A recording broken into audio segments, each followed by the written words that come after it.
Mga kapuso, tumaas ng 20 pesos per kilo ang presyo ng sibuyas sa ilang pamilihan sa Pangasinan.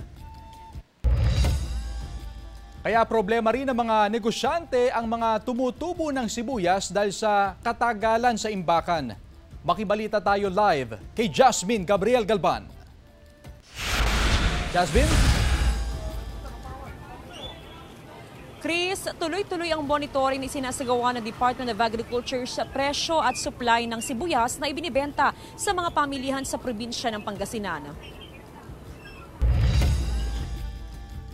Mula sa dating 100 pesos kada kilo ng pulang sibuyas, umakyat na ito ngayon sa 120 pesos sa Mangaldan Public Market.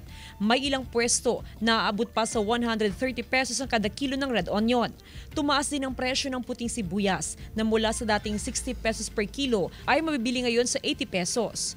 Ayon sa mga negosyante, wala namang shortage sa supply ng sibuyas. Pero ang problema, maraming sibuyas ang tumutubo na dahil sa katagalan sa imbakan. Na-overstorage na kasi. Oo, tumas to. Sa 40 kilos na pulang sibuyas na inangkat ni Maricar sa Bagsakan Market, nasa 10 kilo rito ang may tuturing na reject o yung mga sibuyas na nagsisimula ng tumubo.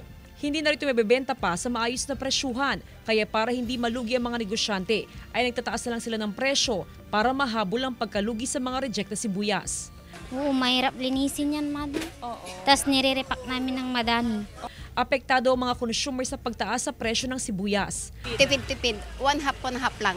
Yung malilit lang ang bibilin mo, isa-isa lang ang gagamitin mo. Ayon sa Sambahang Industriya ng Agrikultura o SINAG, sapat ang supply ng sibuyas sa bansa. Sa ngayon, hindi naman mataas ang demand sa sibuyas. Kaya kung tutuusin, ay wala raw dapat maging pagtaas sa presyo ng sibuyas.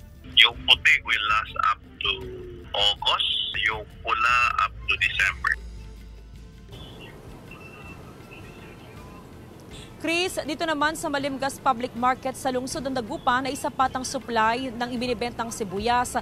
Meron na rin bahagyang pagtaas sa presyo na umaabot sa 15 hanggang 20 pesos kada kilo. Sa ngayon ay nasa 120 hanggang 130 pesos ang kada kilo ng pulang sibuyas. Chris? Maraming salamat, Jasmine Gabriel Galban.